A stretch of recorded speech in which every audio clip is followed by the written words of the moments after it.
Okay, Steve. So you are my first podcast guest, and I'm really excited after, I don't know, like 10 years. People are saying, why don't you at least record your meetings? Because we think what you do is really interesting. And I don't know for you, but for me, over throughout my career, a lot of people come to me and they're like, I want to be an event producer. And I'm like, are you sure? Are you sure you want to do this? So there is our working title is, are you sure you want to do this? And and it's because, lifting the veil behind or that's in front of all the jobs that a lot of people think they want. Because I know for me, I thought, oh, I'd be a cruise director. How fabulous. Until I met one and I was like, oh, no, no, no. That's not the job I thought it was. So for me, I'm in the perfect job. I love what I do. I've been doing it for a long time. And I know for you, I've known you a very long time, that you also are in the perfect job and love what you're doing. So proper introduction here. We have Steve Einzig from bookingentertainment.com. And I've known Steve since the earth cooled, very long time, about 20 years. And we've done a lot of projects together. But one of the things that I most enjoy with you is not just the quality of the production and working with you as a client, but the friendship and the stories that we share. And so thank you for joining me today on the first one. So we may stumble through this a little bit. But really, I just would love for those people that are listening to tune in and get a sense of what it's like to be an entertainment booker. And you do more than that. But what is the day like? That's sort of the conversation. So while I have some questions, it's really just an open conversation for us to share some of our stories, mostly for me to hear from you, and give our listeners an idea of, what is it like? What is Steve's world like that no one sees? Steve's World. Well, Steve's World starts at about 8 o'clock in the morning, and I have to go through emails and stuff like that. But throughout the day, we have lots of shows that are on the books that need to be produced. So each day we're kind of pushing along with those, whatever the clients need for those. Then there's the whole sales process for new sales that, we're looking to close. I've got a bunch of agents all around the country and actually around the world that I send leads to and that I have to talk to each and every day to make sure that, everybody's on track for what they're working on. Then there's the overall marketing of the company and branding of the company, which I'm responsible for as well. So I have to talk to our SEO guy. I've got to talk to, the different marketing people. We have a publicist that we're working with. And I just have to check in with everybody and make sure that everybody's on track for whatever the vision is of what we're working on.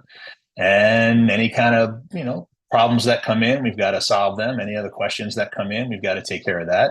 And then in the event that there's a show that we have to go to, then it's a question of traveling. Tomorrow I go to Boston and I come back on Wednesday. And then Thursday I go to Vegas and I come back on Sunday. And I've got, I think, 20 trips planned between now and, in the next 6 months. And that's only what's on the books so far. But, in foresight, it's pretty fun because I've got a cruise with Gloria Gaynor coming up, and I've got, shows in Vegas, Chicago, San Francisco for Salesforce, just, a bunch of stuff all over the place. But when you travel, then you have to still do everything that you do over your normal day, but you have to do it remotely, whether it's on a plane by email or when you land or however you could possibly do it. But it's like this, sometimes it's a 24-hour a day job because you come in and you have developers over in India that you have to deal with, and that's usually over the nighttime hours.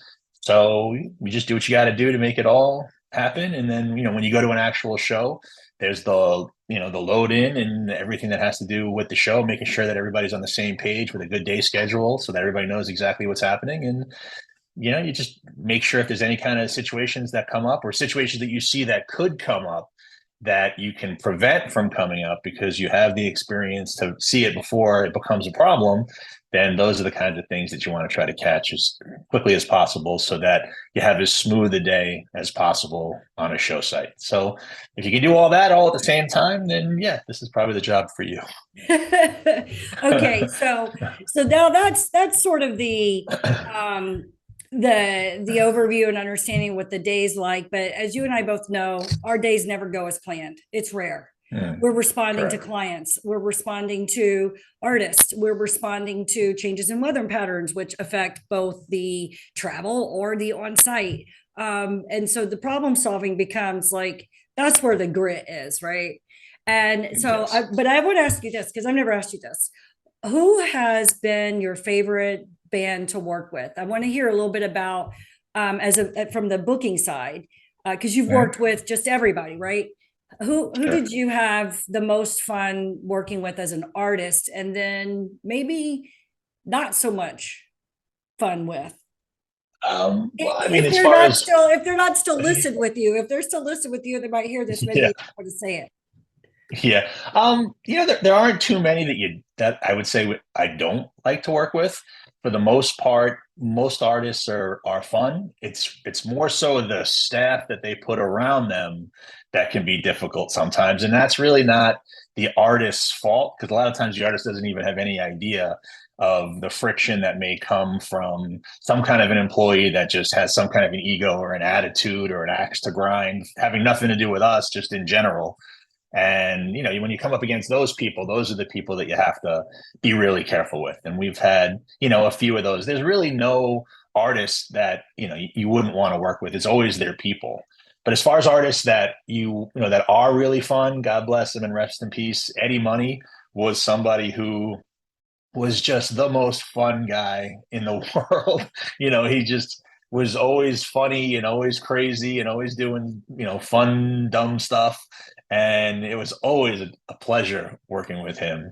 And James Brown back in the day was always fun because he also, basically worked to the beat of his own drummer, no pun intended, or three drummers. And he was just wow. There was one story I love to tell about James Brown is we did the opening of the House of Blues in LA, and it was wall to wall celebrities. I mean, De Niro, Springsteen, everybody was vying to meet him after the show, and he could have spent 3 hours, networking with some of the biggest people in the entertainment business. Spielberg, everybody was there, and I meet him at the side of the stage, and I walk him up to his room after the show, his dressing room, and I'm like, all right, Mr. Brown, there's a whole bunch of people here who would love to see you. How much time do you think you need? Maybe 10, 15 minutes or whatever.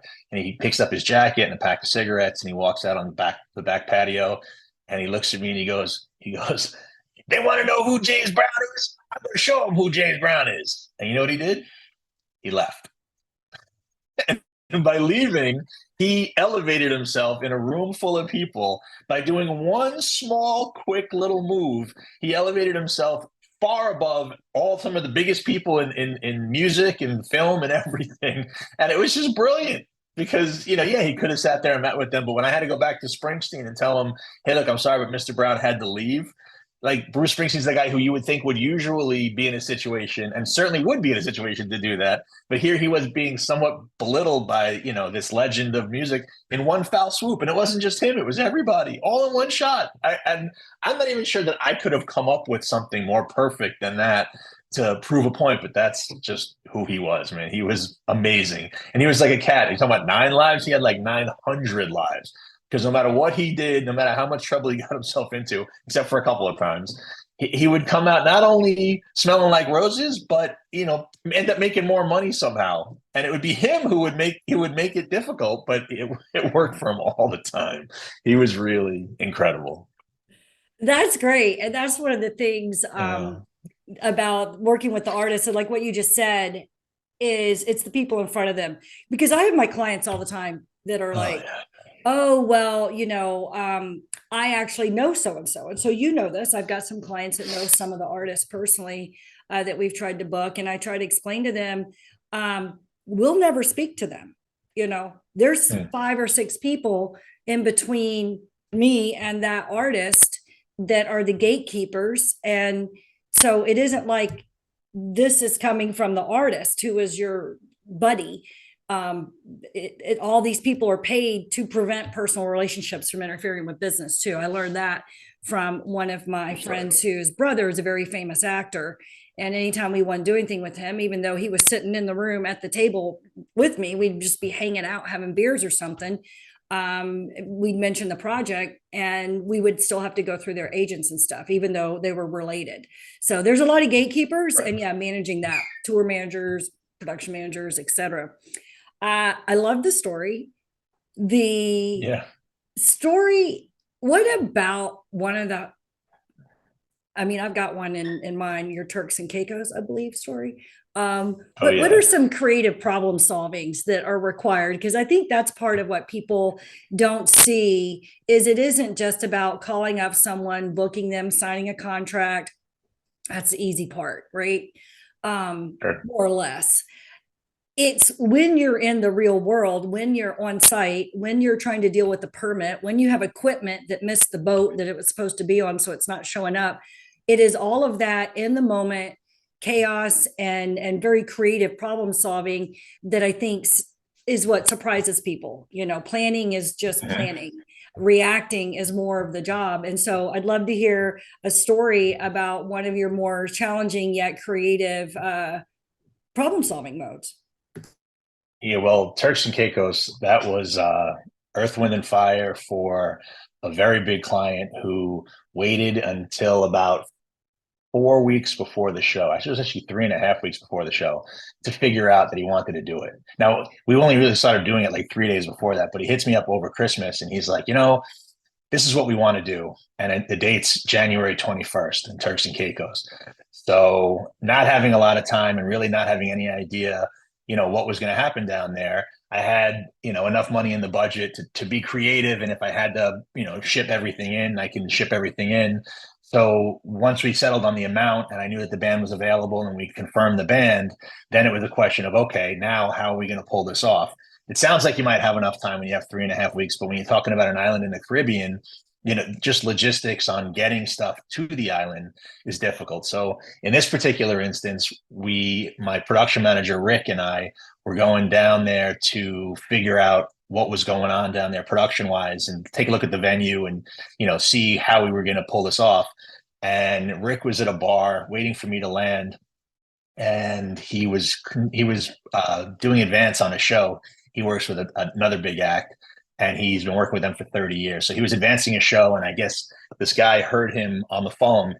When Rick hung up the phone, the guy came up to him and he's like, "Hey, I'm sorry to overhear your conversation, but are you in the concert business?" And Rick said, "Yeah." And he's like, "What are you doing down here?" He's like, "Well, we have Earth, Wind, and Fire coming down here to do a private show." And the guy was like, "You need to know me."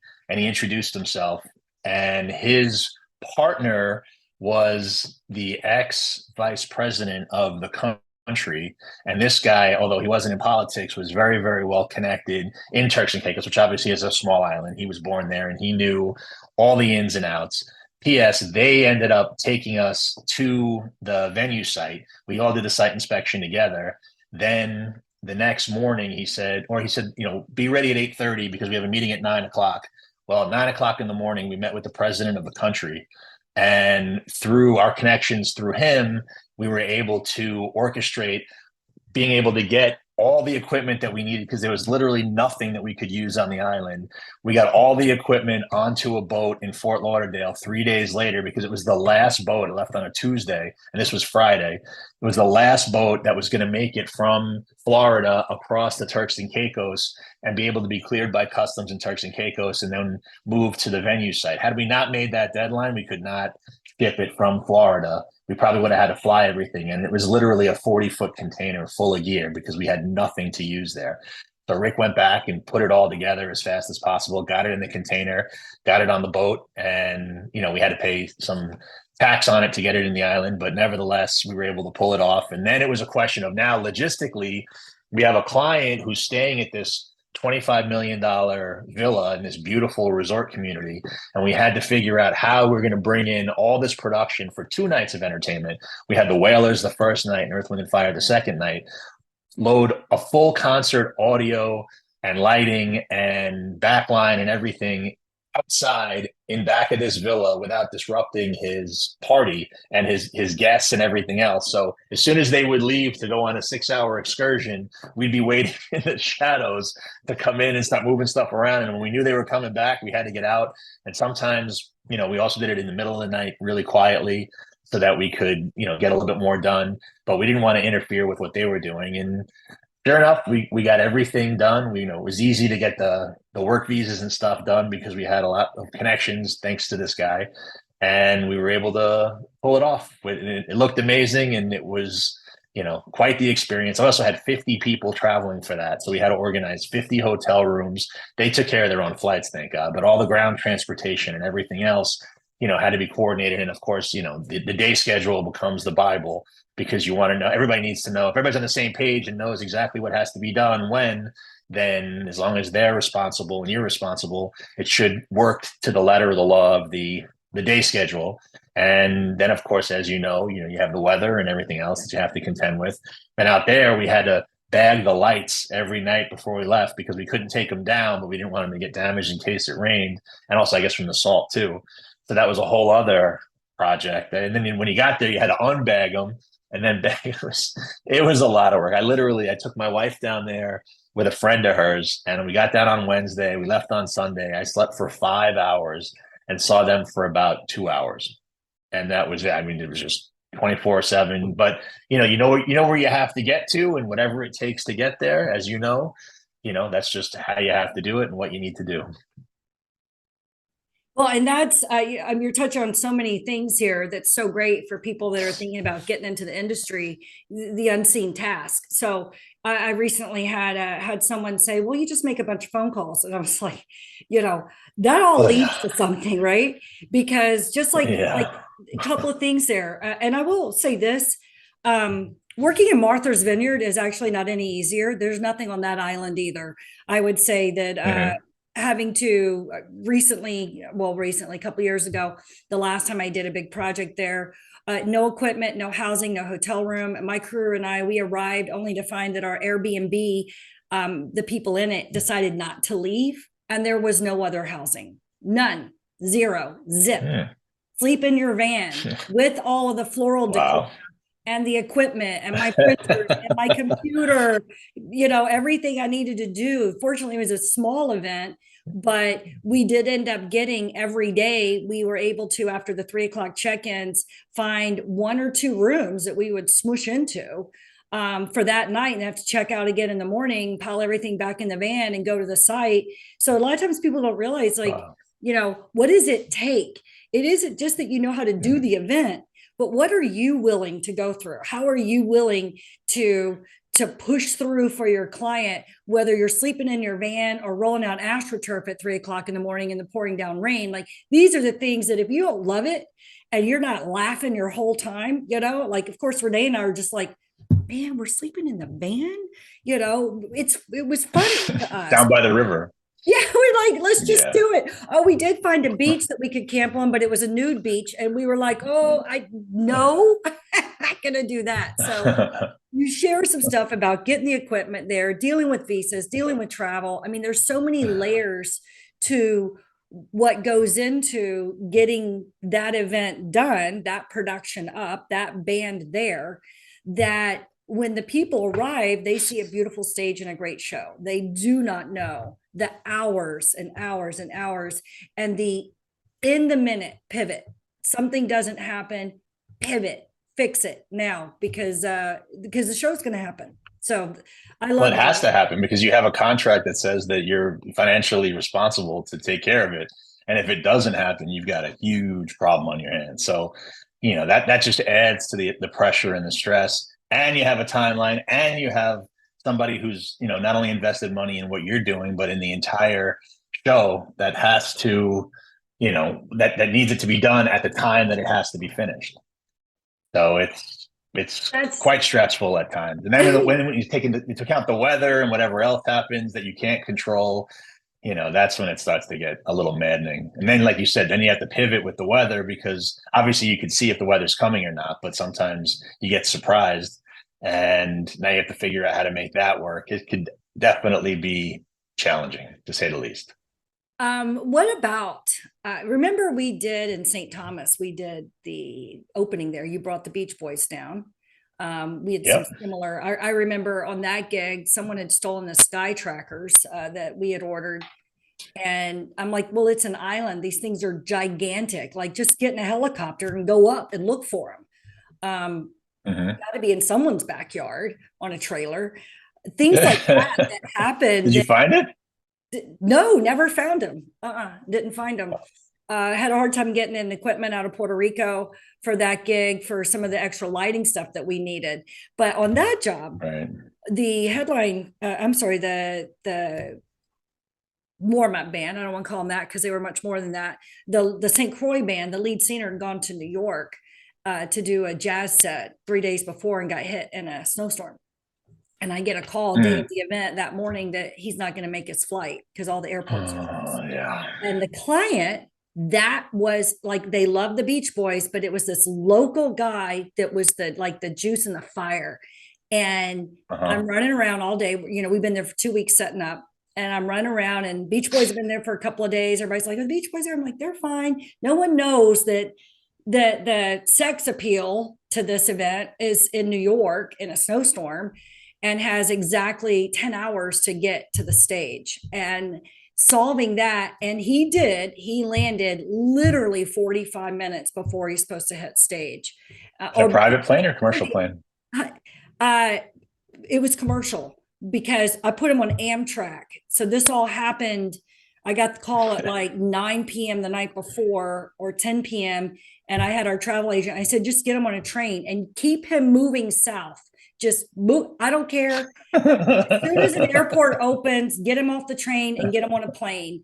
And so it's that Right. kind of stuff, but you can't let your client know, and they're all like, is everything, oh, everything's great. Everything's great. And then you run behind, the building and you're like, oh my God, oh my God. Someone needs to solve this. So it is that kind of Yeah. stuff that is so, I love it though. I do. I get a rush from it. Yeah, as long as you figure it out, that's the most important thing. Which if you just keep putting your time into figuring it out, there has to be some kind of a solution. And that's the key to this whole thing, whether it's day of or whatever, just keep moving everything forward, keep talking to everybody, make sure everybody has what they need, make sure they know that they can come to you if they need anything. And just by doing that and not just like sitting there looking at your phone, you can figure out like who might have some kind of a problem or an issue or how you can make the situation better, because it's not just for me, it's not just making the client happy, which obviously is very important, but these artists and their management companies and their tour managers and production managers, it's about making sure that they're happy, because if they're happy and the client's happy, then everybody's happy. And everybody can walk away with a smile on their face, and that's how you're perceived and your reputation grows. It's not just you don't just work for the artist, you work or just work for the client. You really work for both. And that's, to me, is the most important thing, because you want to be able to go back and tell management, or for management to know how great it was, no matter how big or small the act may be. It's super important, because how many times we work with an act that wasn't very big, but then they blew up, and now they're a huge act, and they remember back in the day, when you did something, for them that was kind of special, or the show that you did. And I've got a million of those acts just because we've been doing it for so long. But it's, you just never know who is behind the artist. Even a smaller act could be managed by somebody like Irving Azoff, and the last person you want to piss off is Irving Azoff. Especially when it's not your fault, but you still got to take the heat for somebody else. That's when it gets kind of annoying. Well, and that's just it. Those of us that are producing these things, it does roll to us. So it is our responsibility to manage up and Right. down, to keep it all going. Yep. I have never asked 100%. you this. What's that? How did you, like, why do you do this? How did you get into it? Um, Well, it's funny. When I was 19 years old, I worked at a summer camp, and we had ordered a pitcher of tequila instead of having to do shots. And I was on a bus going back to camp, trying not to throw up on the bus. And and this is really the truth. I had an epiphany, and it was like, if I go into the music business, then I can do this kind of dumb stuff all the time. And I swear it's true. And I went home and I wrote on a piece of paper, music business, and I passed out. And I woke up the next day, and about 4 o'clock in the afternoon, I found that piece of paper, and I was like, "Oh, that's a good idea." And I played guitar at that time. I love music, and I just figured if I can do something that I love, I wouldn't work a day in my life. And I went to the bookstore and I couldn't find, there was one book really that was Ahmet Ertegun's autobiography, which was, he was the president of Atlantic Records. And I read that book, and he comes, obviously, he created the old school. You know, those record labels after World War II were the beginnings of the music industry as we know it. So reading his book and learning about that old school part of it, you know, and I thought I wanted to go into the record side of things, which when I was in school, I built a 2-page resume specifically around, you know, how to work for a major label or having the, you know, the experience to do that. And I did. I got a job at Atlantic Records in 92. And I just didn't like the office job. You know, we were selling CDs, and it was like I was a little too far away from music. I was selling a CD, which basically I could have been selling coffee cups or speakers. You know, it kind of didn't make a difference what it was, but it just didn't feel like music. So they offered me a full-time spot there, which I felt, you know, as if I had achieved what I wanted to achieve. And I said, thank you, but no, thank you. And then 2 weeks later, I was able to find a job working for this, you know, concert promoter that was doing pretty big shows. And he was doing oldie shows, but he was doing big oldie shows. So it was package shows at like Madison Square Garden and the Nassau Coliseum and Carnegie Hall.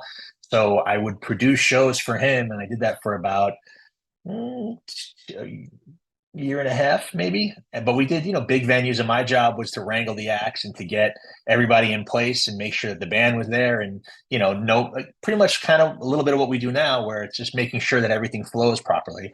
And then I stopped doing that, and I went and I got a job working with James Brown at this agency in New York, where I worked there for 2 years. And that was, again, old school. Like Richard was old school. He went back to the 60s. The agency that I worked for at that point was old school. They were started in 1948, which is pretty much when Atlantic Records started. So for me, my whole foundation education came from the old school. You know, we're talking about 30 years ago.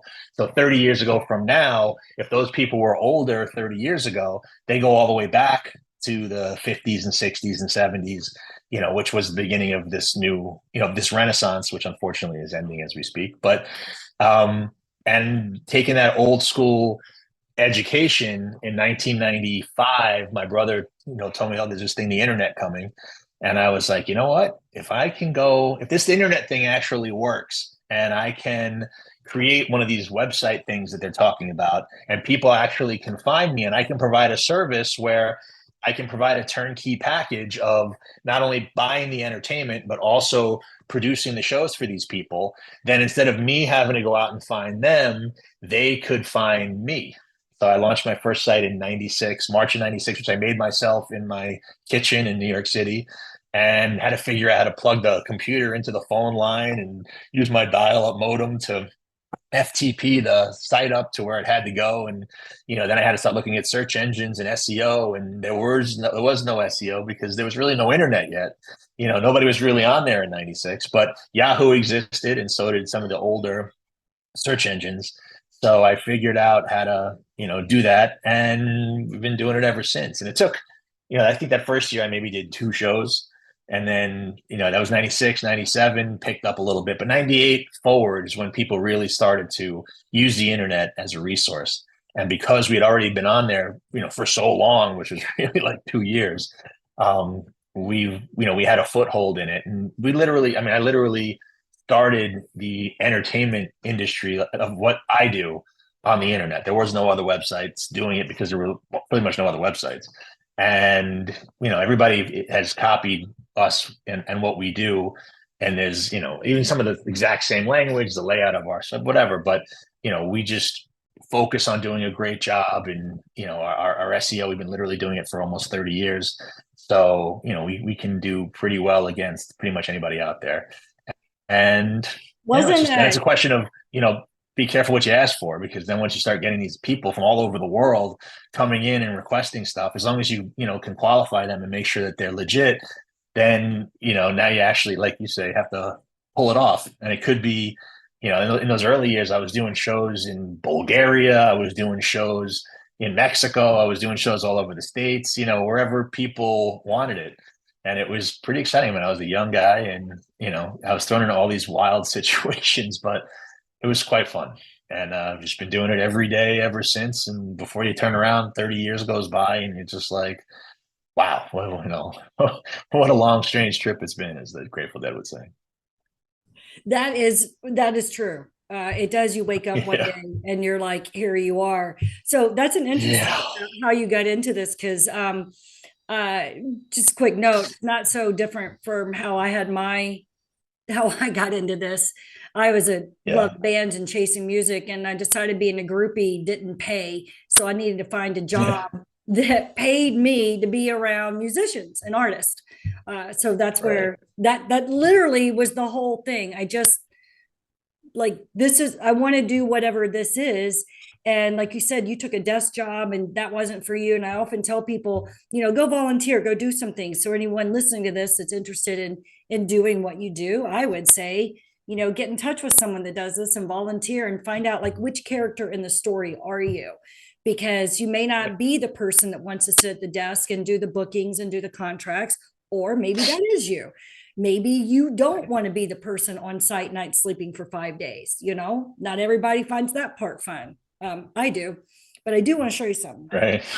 And you're good at it. This is a book. It's called Extraordinary Records. Are you familiar with Uh-huh. this? I am not. Okay, I'm gonna find a copy and I'll send it to you.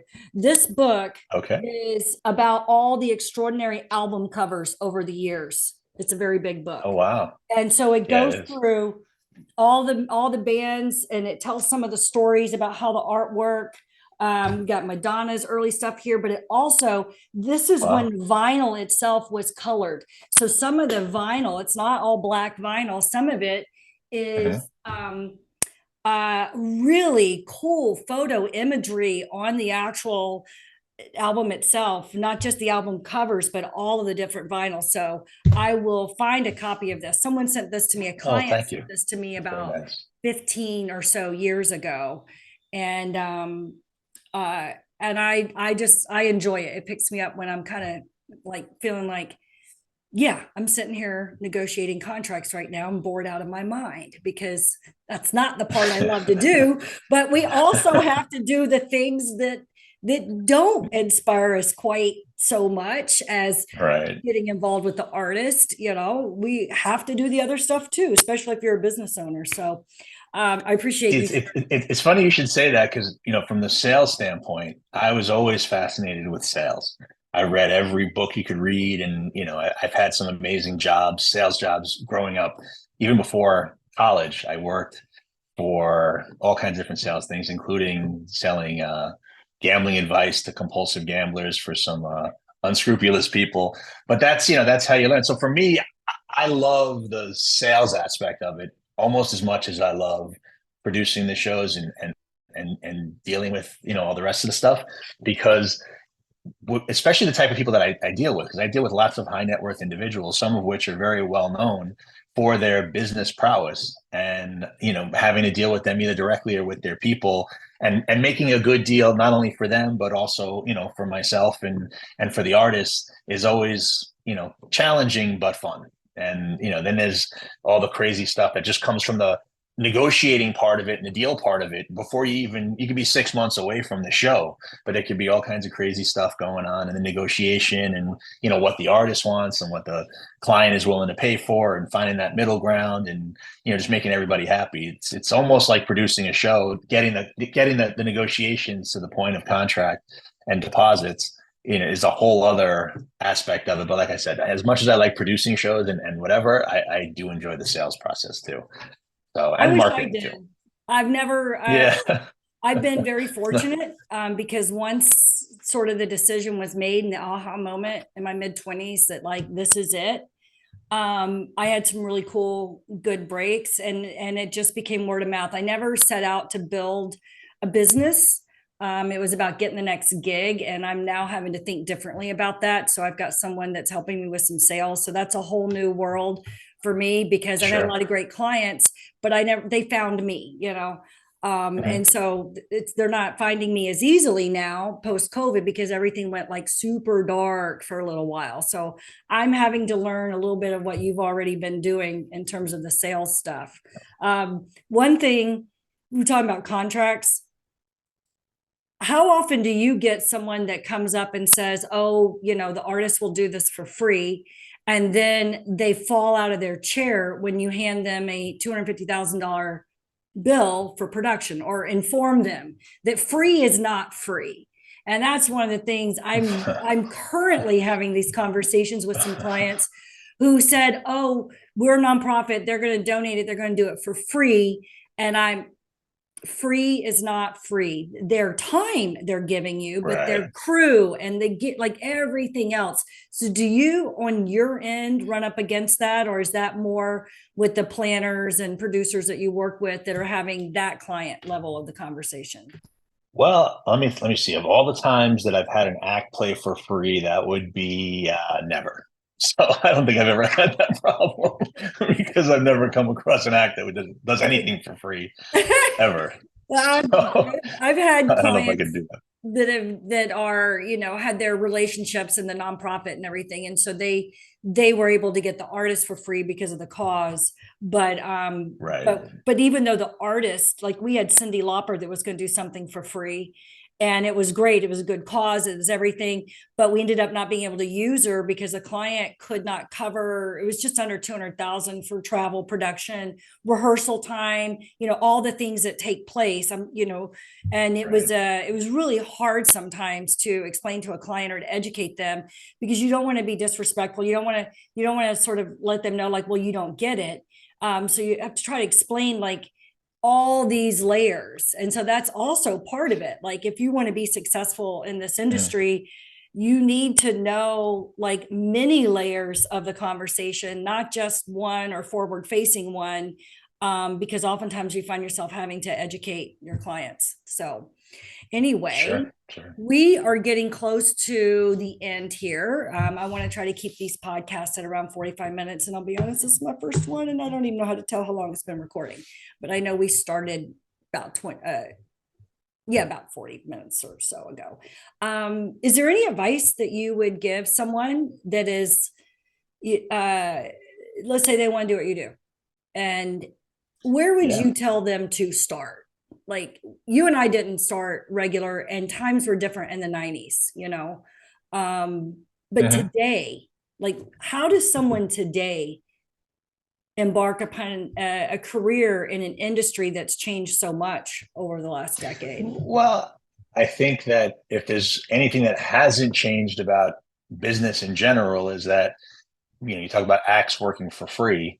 If you are somebody who wants to get involved in an industry, an internship is the easiest way to get in the door, because if you go through the HR and you knock on the door and you're like, hey, I want to get a job here, you're up against a whole bunch of other people who are maybe more qualified than you, especially when you're starting out. But if you go in there and say, I'm willing to work for free, it shows how ambitious you are and how hungry you are, but it also gives you a better chance of actually getting in the door. And once you get in the door and you can make the relationships and talk to the people and see what it's all about, but more importantly, show them what you're capable of, and hopefully bust your ass to make sure that they're very impressed with by what you're doing and how you do it. Then that in itself becomes the job interview.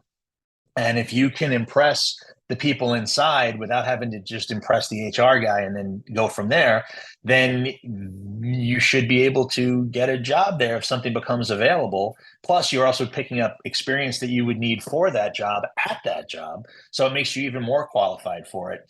But anybody who wants to get into the industry, I would say, take your time. If you have a way of making money on the side, make money on the side, and put all your free times towards it. But if you're not really passionate about it, you're not going to do that.